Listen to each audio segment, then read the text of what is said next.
Good evening, everybody, and welcome to the second half of our doubleheader on the South Florida Tribune Broadcasting Network. This is 108 Inches Baseball Talk. My name is Scott Morgan, off the Motor City Madmouth. Pleased to be joined by George Eichhorn. George. Good to be here, talking baseball, World Series time. Love it, Scott. And the newest person to our network, Jake Walker, a young guy that I saw at Florida Atlantic, who I know the potential is unlimited. And after what he did on the Sports Exchange Wednesday night, Jake did nothing to make me look bad. That's for sure. Welcome back, Jake. Thanks, Scott. I appreciate it. I'm glad to be here to talk some baseball. How did you feel about your first act on Wednesday night on the Sports Exchange? I thought it went pretty smooth for my first time. I was kind of nervous, but I thought I kept my composure. I did pretty well. I know you did. That's why you're back. And again, I always like to feel if there's a guy who's a really self-conscious individual, tries hard, gives me the best shot. And I knew that when I saw you over at Florida Atlantic when they took on Monmouth. We're glad you're a part of our team. And last but not least, KR, I've known you forever, Lombardia. How you doing, Scott? Good to be here tonight. All right. Well, KR and George are on double duty tonight. But before we go any further, we'll just let everybody know the 108 Stitches Baseball Talk is being broadcast around the world. The audio version of 108 Stitches Baseball Talk can be heard on iHeartRadio, Apple, Spotify, Google, wherever you get your podcast. Please hit the red subscribe button on YouTube, South Florida Tribune. We're striving for 1,000 subscribers. Please also comment, like, and share the broadcast. Want to be a guest? No problem. Send your topic ideas to South Florida Tribune at gmail.com or participate in the chat room. 2 ways of doing it. If you want to advertise cost efficiently, call me at 954-304-4941. We broadcast live on Facebook, LinkedIn, Twitter, and YouTube. Our website, www.southfloridatribune.com. You can find us on Twitter and X at Tribune South. Candy Ebling's behind the scenes. I have a new book coming out any day now called Lessons from the Microphone, Tuning into the Enduring Wisdom of Visionary Leaders. And also tomorrow night, programming note, the Motor City Madmouth show debuts on this network. That'll be at 8 o'clock p.m. Eastern Time. George Eichhorn and I will do the very first show. But that said, we'll be talking predominantly World Series with one managerial opening that was filled. And we're going to talk about the team that is definitely classified as the ultimate road warriors. And that's the Texas Rangers. At last I heard, they were leading Arizona, I believe, 10-0. So I was looking at that score. So you guys can give me updates as the show goes on. But the Texas Rangers, obviously, the most in postseason history. They have won 9 straight road games this postseason. But the task will be challenging, losing Max Scherzer and slugger adolisgarcia, though you wouldn't know by the numbers tonight, as Garcia is suffering from tightness on his left side. So, George, what are your thoughts about the Texas Rangers? I know they're looking good tonight, but you can't. I tell you what, yeah, 10-1. They did score 1 run, Arizona, but it's 10-1. I tell you what, they look really, really tough, really hungry. Of course, that franchise is way overdue to win a championship. And I don't think even with those injuries that, it's going to stop them, because obviously they're hitting the heck out of the ball today. They're really going through that, mowing that bullpen down. Arizona's got to be worn out right now. But, yeah, I mean, you talk about road warriors. It's unbelievable. I mean, for a team to do that in the postseason, it's just incredible. And Texas, it may not be winning many games or any right now at home, but boy, oh boy, they are really playing good. They got their sights right on that World Series championship, Scott. What do you think, Jake? I mean, adolisgarcia was the driving force along with Corey-Seager, but I don't think his injury is going to stop them from winning this World Series. I mean, I'm watching the game right behind me. It's 10-1. I think, I don't think the Diamondbacks have the pitching to hang with them. And as hot as Ketel Marte is, I don't know if they can keep up. I don't think they can. Okay. Carolyn Bardia. I like the Rangers. I really like Bochy. He's an old guy, not as old as me, but he's an old guy, plays the game sort of the old way. And they got some players. Corey-Seager is, to me, the best shortstop in the big leagues. I mean, he hits with power. He's a great fielder. Garcia's a stud. They got a hell of a club. They can pitch. They can play defense. And most of all, they swing the bat. And 10-1 tonight, I'm not watching it, but 10-1, I mean, going to be hard for them for the Diamondbacks to come back down 3-1. It can be done, but it's going to be hard. And they go back to Texas, so it's going to be really tough.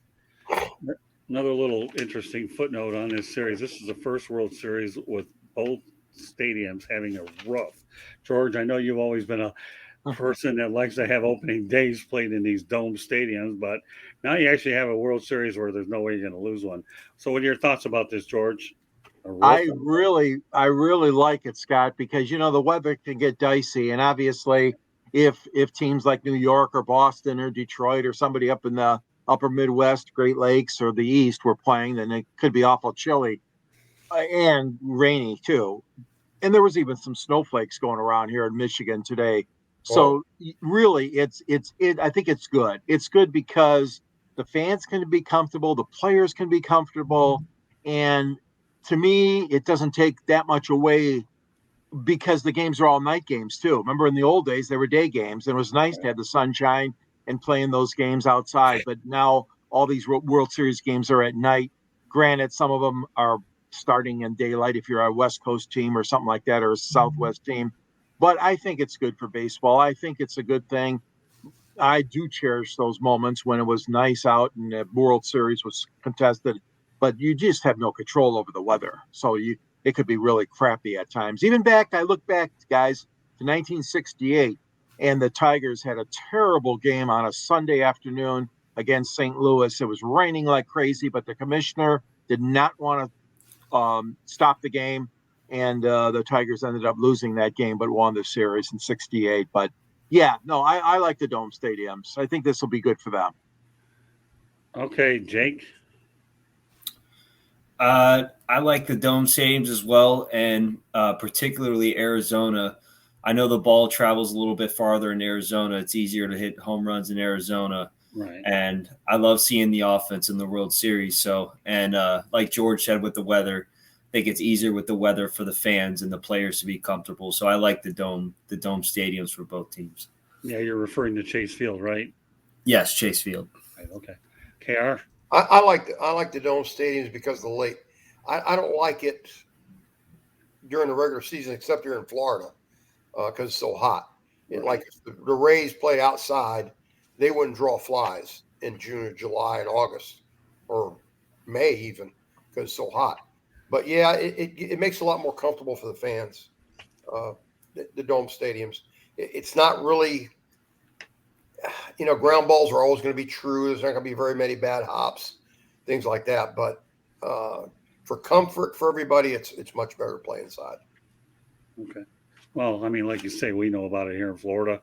Even when I have to deal with it at Lone Depot Park, because you have the air conditioning running at all times. So, and when you're in our neck of the woods, I mean, KR, you're in Tampa, and Jake and I are here in South Florida. We know how well the humidity. I can't remember. I think I've only seen one or two games over at Lone Depot Park that with the roof open, and it is a different ball game down here when it is open. So, all right, well, we're moving along really well. We'll stay on the World Series theme a little bit longer. Arizona Diamondbacks designated hitter outfielder Tommypham is a generous guy. The 35-year-old had a chance to become the first player in World Series history to have a 5-for-5 game against the Texas Rangers on Saturday, but he opted to give up that chance to teammate Jacepederson so he could step to the plate for the first time in the Fall Classic. George, what are your thoughts about that gesture? I thought it was very kind and very nice gesture. I mean, there's a situation where you try to get all the guys in the lineup. KR, you're a former coach and some of these things too, but you're trying to get as many people exposed and obviously the opportunity to play, especially in the postseason. And it's tough. I mean, I remember some of our teams here in Detroit, trying to get everybody in. Sparkeyanderson was really good about that when he managed the Tigers. Everybody had a spot, everybody had a position on that roster. But when it gets down to the playoffs and obviously to the World Series, it's a little bit harder to get these guys in. But no, I think it was awesome. I really do. I think Pham did a nice job with that, and I'm really happy that he decided to do that. Well, they're going to platoon lefty, righty, and stuff like that. But now they're going to play the guys that have to play to win. They're not giving any. There's no breaks in a 7-game series. You can rest next month. Yeah, true. Right. I think it was a great, team player move. It was humble by tommypham to do that. But like KR said, you got to play your best guys in the World Series, especially when you're down. It's going to be 3. I think it's going to be 3-1 after this game. So going forward, I think they got to play the best 9 they got. Yeah. Well, the amazing part about the series is we have seen some lopsided affairs, I believe. So, I think, Jake, I'm trying to remember. You had one that was, you have all the scores in front of you. I don't have it in front of me, but. The Diamondbacks won game 2, 9-1. Okay, right. And now this one here is, I believe, 10-1? Yeah, right now it's 10-1 in the bottom of the 5th. So when you have lopsided scores, believe it or not, when you have one team or the other, then you're able to get some of those other players, at least in at-bat, so they can tell their kids, grandchildren, whatever, that they got to participate in the Fall Classic for sure. Yeah, you know what? Like I said, tommypham to me is 35 years old, and anytime you can do something that positive, to me, it's unbelievable. And for jacepederson, it'll be something he never forgets for sure. All right, really the final topic of the night. We only had a few things we wanted to talk about, and then I'll let you guys incorporate some things if you want to. The San Francisco Giants officially hired bobmelvin as their manager, giving him a 3-year deal to return to the Bay Area through 2026. He brings 20 years plus as a manager and coach. His record is 1,517 and 1,425 with a winning percentage of .516. So, George Eichhorn, how will bobmelvin do? I think he'll do well. I've always wanted to see him become a manager. Obviously, he's from the Detroit Tigers system, worked his way up. He through the minor leagues, coaching ranks, and managerial ranks. He's not in the upper atmosphere, as I say, with brucebochy and with Dusty Baker and managers like that, but he's darn near close. Bobmelvin's done a nice job, and he's had some bad teams. And let's be honest, I mean, some of his teams have been bad, so obviously that affects his total win-loss record. He doesn't have as outstanding a record as maybe some of these other guys that I mentioned, but I think Melvin will do well. I think San Francisco made a nice choice. I feel bad for another ex-Tiger, Gabekapler, who lost his job, of course, and he used to be part of the Tigers. And it's amazing how these coaches and managers move around, and it really is, in a way, I think it's preventing some younger managers from maybe making it in. But when you got guys with talent, the big league guys, they're very well treasured. And, we know that with guys like tonylarussa, buckshowalter, and other managers we've seen that have hung around a long time. But no, I think it's a good move. Melvin still has a lot of good years as a manager, and I think San Francisco made the right hire. All right, I'll go to Carolyn Bardia. I don't like recycling managers. Bobmelvin's a little different. But they've recycled managers and get the young guys in there to give them a chance. Guy can't win. And it all comes down to talent. Is your front office going to pay the money? What Kevin Cash has done at Tampa is amazing. With the pay he's got, the payroll he's got is it's terrible. But I think they really do a great job in scouting at Tampa. They probably have one of the best minor league programs in the big leagues. I think they were named the best minor league program for years. But I think sometimes when you name a manager, I was a little bit shocked when Kevin got the job at Tampa. I thought, I thought they would just recycle somebody else. And I'm glad they didn't. Will Joe Maddon get another shot? That's my question. He's 69, 70. Will he get another shot? I don't know. Yeah, I wondered about that. Now that I think about it, you brought it up. Joe Maddon, all right, let's just take this. All right, you know what, Jake, go ahead. And I want to talk about Joe Maddon. What are your thoughts there, Jake? I remember bobmelvin's days with the A's. I thought he was a great manager. I wasn't a real big fan of this stop in San Diego. Not all of it was his fault. There was some turmoil with the front office, but I think it was a good move for the Giants. I think bobmelvin's a solid manager, and I think he's going to do a good job.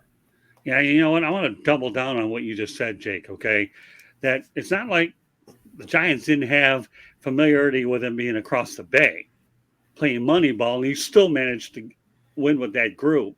You know, when you're winning with a limited budget, and Bob Melvin's finding a way to do it, the Giants aren't afraid to spend money. They're not afraid to spend money. Now, I don't know what happened in San Diego. I think you're right, though, Jake, where there might have been it might have been contentious with the front office. But I think the fact of the matter is in with the Giants, they excuse me, they have a lot of respect for him to begin with. So it's not like they didn't know who they hired for sure. So now, KR brings up an interesting point, okay? Let's talk about Joe Madden, George. There's a fair amount of openings out there. Where do you think Joe Madden could wind up in this hiring cycle? Well, that's an interesting observation. I mean, he had a hell of a year with the Cubs when he won the World Championship. And I'll tell you what, it doesn't look like the Yankees are going to make a change. I thought maybe they might, but it doesn't look that way. But not to be undone. There's a lot of other opportunities. I personally would still like to see him in the American League. I mean, I admire his work. I mean, he's a good Polish guy, and we honored him one year. If people don't know, I'm involved with the Polish Sports Hall of Fame, and Joe was our Excellence in Sports recipient after he won the championship with the Cubs. And I do think that there's a lot of good coaching still managing left in him. I'm not quite sure, though, where it would be. I don't know for sure. I would only be a guess, but I would still like to see him in the American League. That's just my personal opinion.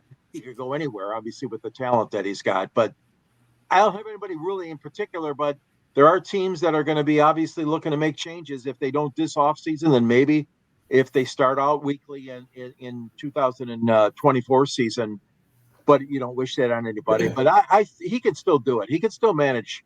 He can still relate to these players up today. I know he can. Oh yeah, he's not an old-fashioned guy. Right. In a way he is, but in a way he's not. How they dress up when they get on a plane, things like that. I mean, he's pretty cool with the younger players. What do you think, Jake? So, with the managerial openings this season, I would say I would like to see him either with the Padres or the Astros, since Dusty Baker's no longer there. I think he's good at managing big personalities and superstars. He's done it many times before. I know it didn't work out with the Angels, but the Angels haven't really worked out in years with any manager they've had. That's true. So I don't really think that's on him.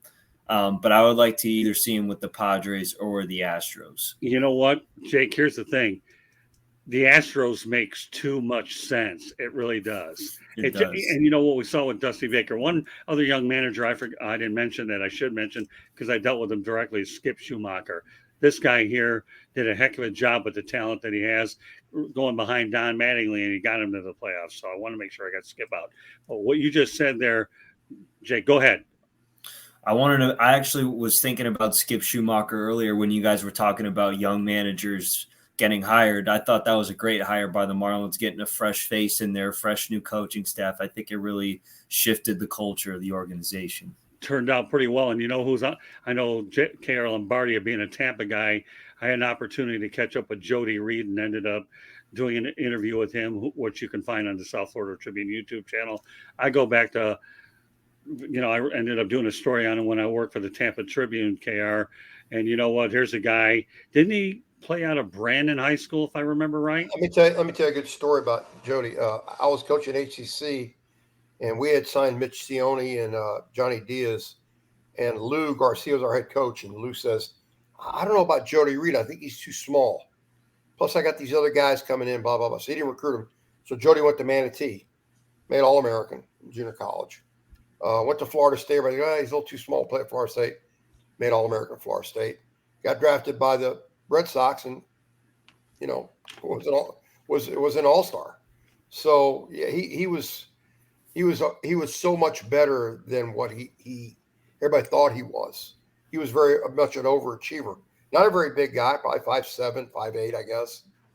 maybe 175 when he was pumping iron, but he turned into a hell of a player. I mean, how many years did he play in the big leagues?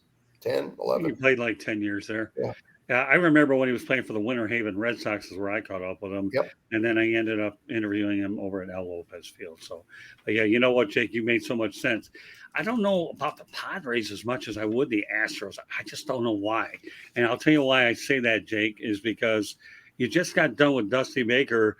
And if you're Jim Crane, wouldn't you want to go with a guy like Joe Madden, who has the same veteran presence that Dusty Baker? But what you said, Jake, makes just too much sense. It just does. With the Astros, I definitely agree. I would say it makes more sense with the Astros than the Padres. Like no question about it. Yeah, I'm with you all the way. And Joe would be better with veterans. Right, right.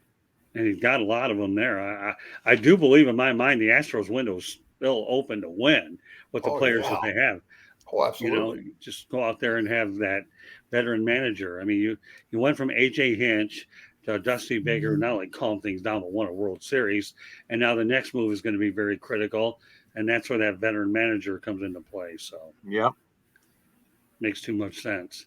So just in case you're joining us, folks, with 108 Stitches Baseball Talk being broadcast around the world, the audio version of 108 Stitches Baseball Talk can be heard on iHeartRadio, Apple, Spotify, Google, wherever you get your podcasts.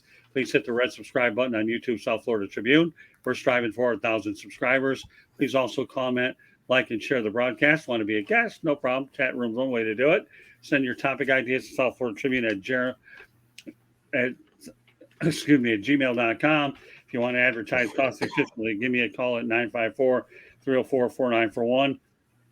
We broadcast live on Facebook, LinkedIn, Twitter, and YouTube. Website www.southfloridatribune.com, Twitter/X at Tribune South. Candy Ebling's Behind the Scenes. My book coming out any day now is called Lessons from the Microphone, Tuning into the Enduring Wisdom of Visionary Leaders. And, of course, tomorrow night on the South Florida Tribune Broadcasting Network, George Eichhorn and I debut the Motor City Mad Mouse Show, which will be an interview show one-on-one, talking about people in and out of the sports world. So look forward to having you join us. We'll be developing that show as time goes on, and I expect it to get greater exposure after the first of the year, but we want to get it started. It's something we've talked about, so it coincides with the proper release about the book. All right, so George, any things you want to add about the Great American Pastime that we haven't spoken already? The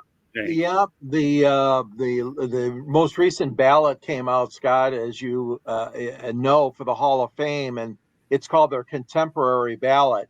And listen to these four guys. Now, there's no saying any one of these four guys is going to go in, but we talk about managers, guys, and listen to this list: Jim Leyland, Lou Piniella, Cito Gaston, and Davey Johnson. And out of those four guys, I mean, I'm prejudiced, and I'm obviously going to say Jim Leyland deserves it. But boy, oh boy, if they pick one manager, the Hall of Fame Baseball Writers Association Committee, to get into this Hall of Fame, I'd just be curious what you guys think. But boy, oh boy, that's a tough one.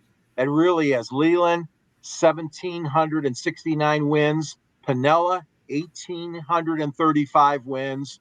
Gaston, only 894 wins. And Davey Johnson, 1,372 wins.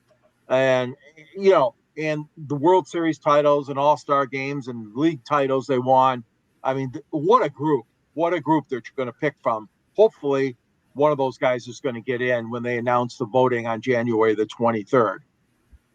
I thought that one's a little bit sooner than January 23rd, isn't it? I believe that voting is in December. Okay, I'm sorry, Scott. You're absolutely right. It's at the baseball meetings in December. Right, that's what I thought. Correction, yeah. No, that's okay. I wouldn't even venture a guess about who I put. You know what, Jake? Do you know enough about these managers that you'd want to predict one? Only Jim Leyland. Well, actually, I did watch a little bit of Lou Piniella, but I would say Jim Leyland would be my pick. Fair enough. What about you, KR? Who do you think, Scott? You know, I want to say Leyland, but you know where the wild card comes into play? No. What who do you think I want? Well, I know you want Lou Piniella. Absolutely. He should have been in there many, many, many years ago. Yeah. Let me tell you something. He's one of the best that ever was. And if people only knew him as well as I do, Well, you'd Lupinella. understand. Well, the one thing about Lupinella is he follows Billy Martin, who his mentor was. We all Right. know that because of the Yeah. way. Now, I'm saying, and I don't think it'll happen, but if you're looking to break barriers in the Hall of Fame for managerial spot, the only one that would make sense, and I'm not saying it'll happen, I'm just making a point, and just a point. Cito Gaston, to me, would be the guy you would do it because I believe he's the first African American manager to win a World Series, if I remember right, and he won it back to back with the Blue Jays. So Yes. Yeah. Cito Gaston would be a good choice.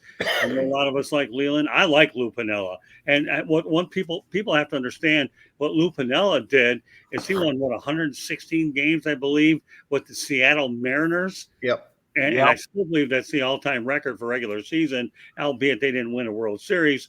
But Lupinella, to me, is revered in the Pacific Northwest as much as he is in the Tampa Bay area. I think Leland is a great manager too.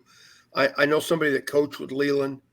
Chuck Hernandez coached with Leland up in. Oh, yeah. Yeah. And Chuck actually played for me in the summer of his senior year, and he talks about Jim Leland in a saintly way about his knowledge of the game.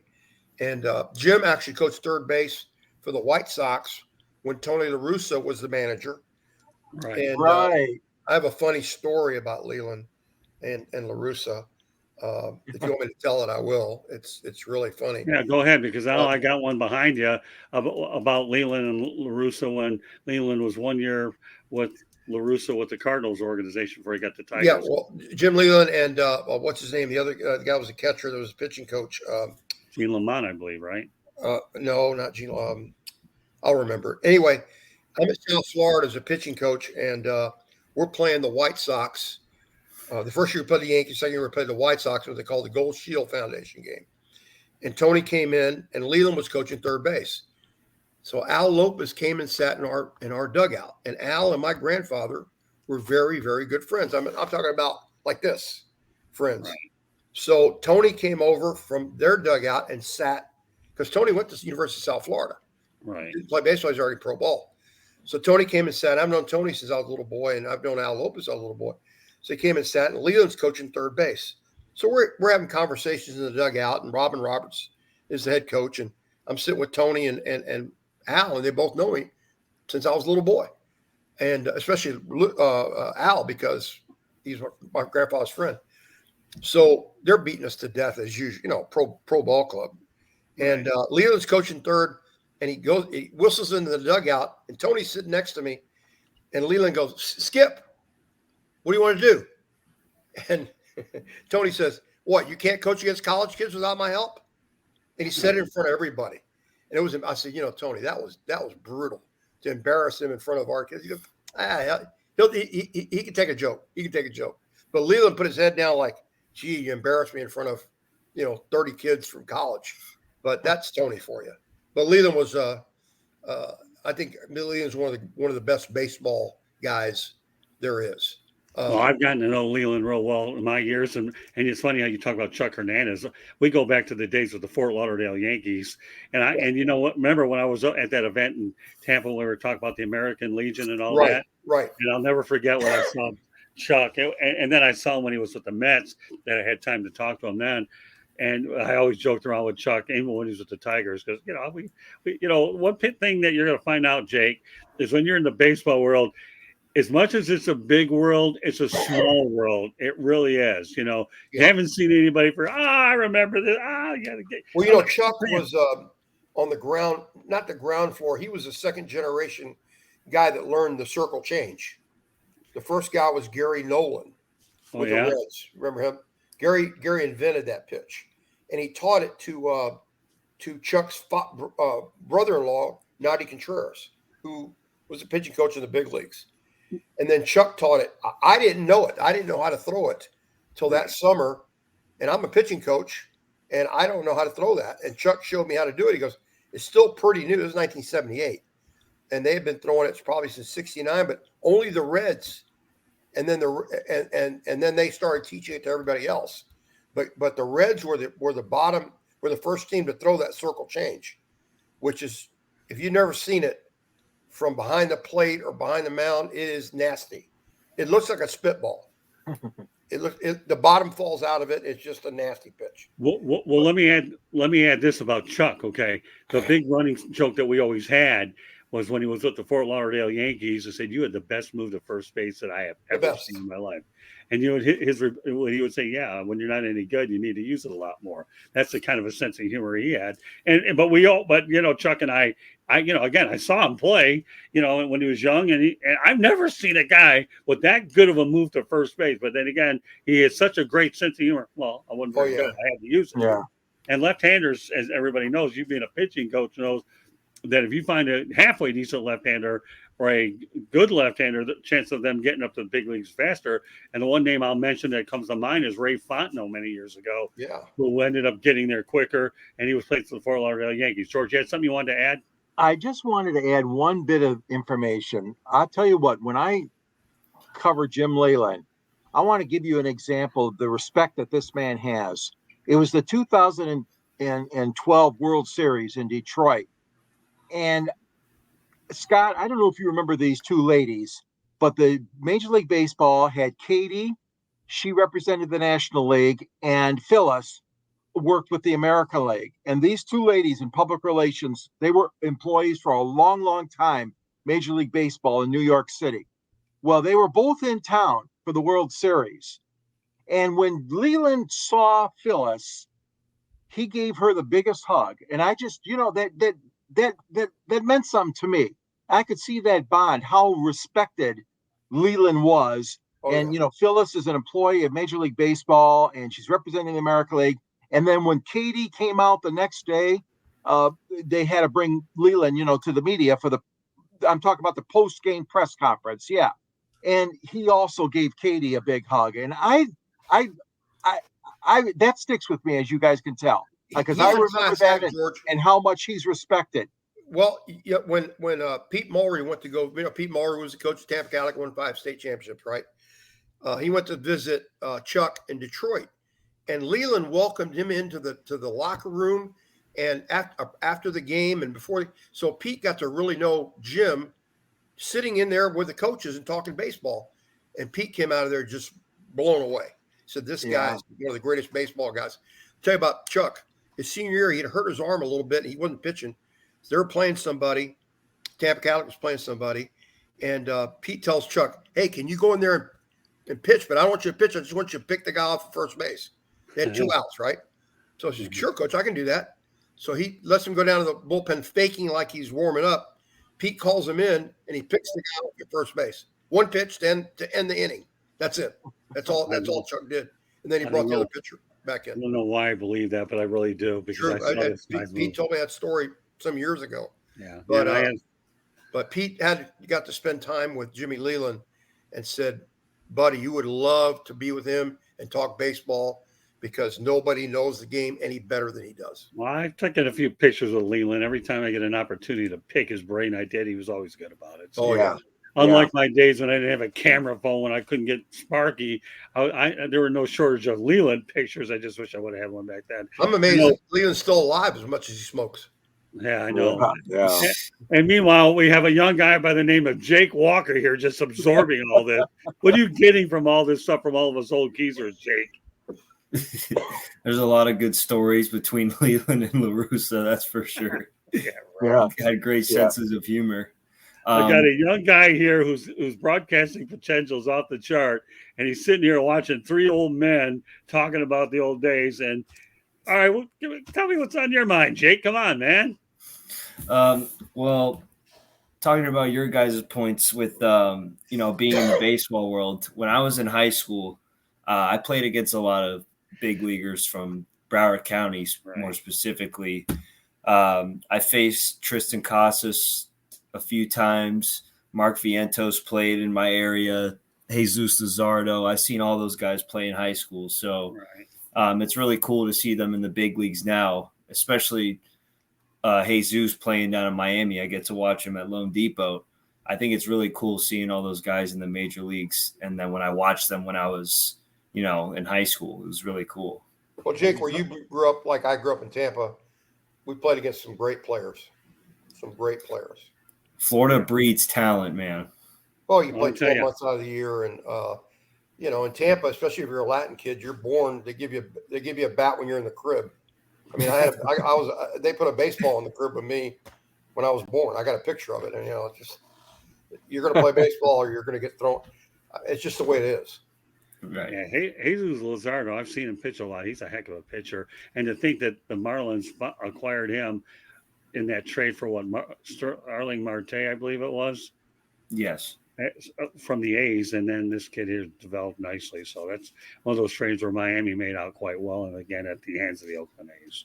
Well, talking about the talent down there, it's just amazing. The University of Miami hasn't won a national championship in baseball in 2007, 9, something like that. Yeah, I remember covering the Canes back when.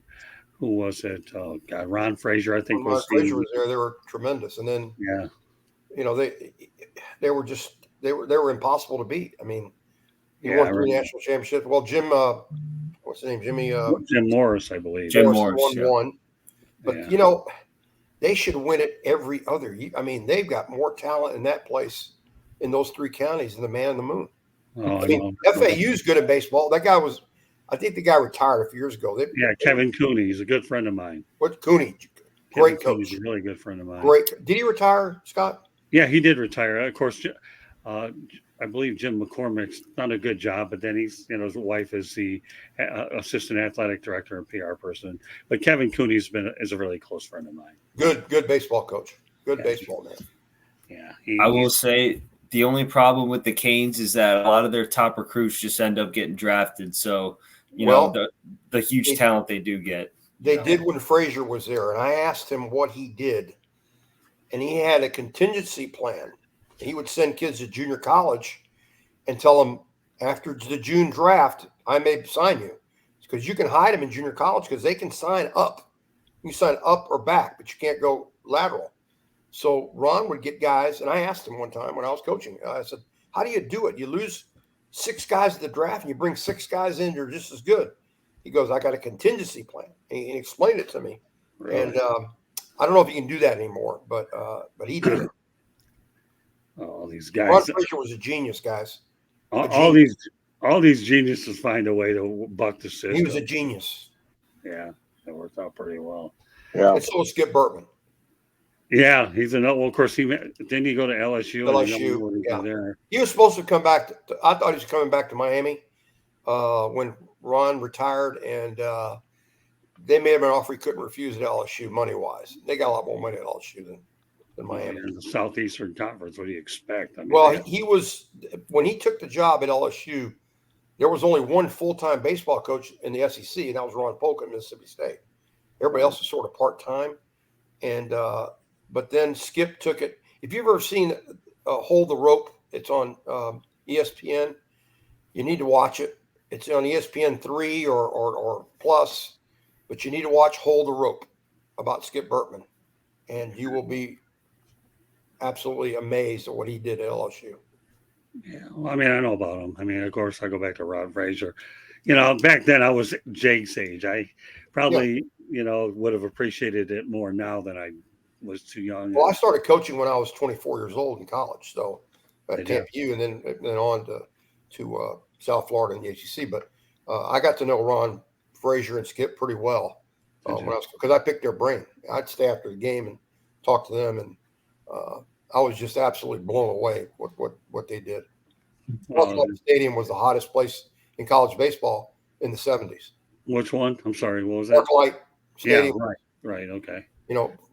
Play them on a weekend series in Marklight. You got 4,000 or 5,000 fans screaming at you. Yeah. Just wild. Unbelievable. Yeah. Well, I'll tell you what a show it's been here. We got our young guy here getting a history lesson, and we have an opportunity to talk about the World Series. So, Jake, why don't you give us an update on the score? Do you have it in front of you? Yes, I do. The Rangers are still up 10-1. It's going to be bottom of the 7th right now. Who's up to bat? Thomas is up to bat. I mean, Rangers are just still dominating this game. It doesn't look like they're gonna give this lead up. Okay, well there you go. Now you have the latest update from Jake Walker. So thank you. Well, there you go. So now we give you the World Series with our young up, with Jake giving you the update and a little bit of extra facts to go along with it. So just want to let everybody know that this concludes this edition of 108 Stitches Baseball Talk. But before we sign off, George, why don't you let everybody know how they can get a hold of you? Yeah, I'm an author. I've come out with a book called Detroit Sports Broadcasters on the Air, and there's a link to purchase the book at the bottom of my sports column. I write for Scott in South Florida Tribune, and then drill out to the Motor City Tribune. Also, you can see me on many of these shows here on this wonderful network, such as Inside the Pigskin, the Sports Exchange, and Pundit's Pundit, and this wonderful show, 108 Stitches. You can reach me, let's see, gicorn@yahoo.com, and you can find me on LinkedIn, and you can also find me on Twitter or X, whatever they call it, SandGSports99. Okay, Karen, let everybody know how they get a hold of you. Facebook or Instagram. Okay, and Jake Walker, let everybody know how they get a hold of you. At JWalk729 on X or Twitter, whatever you want to call it. Instagram, Jake_Walker729. And I am working on LinkedIn right now. And not only are you working on LinkedIn right now, you are a part of 108 Stitches Baseball Talk. Glad to have you. Just goes to show you that when I go to places like FAU, you can find talent anywhere. And I'm very delighted to have you on board, Jake. You're really a very knowledgeable young guy. The potential is unlimited, and we're glad that you can share all your insights and information with us as well. Now, I don't understand the dog's language in the background. I don't speak that language, but just kidding. But anyways, no bow wow tonight, but we'll be bowing out until next edition of 108 Stitches Baseball Talk, which will be next Tuesday night. So meanwhile, on behalf of George Eichhorn, KR Lombardia, and Jake Walker, my name is Scott Morgan, Route the Motor City Madmouth. Thank you for joining us on this edition of 108 Stitches Baseball Talk. We will catch you next week. Have a great week, everybody.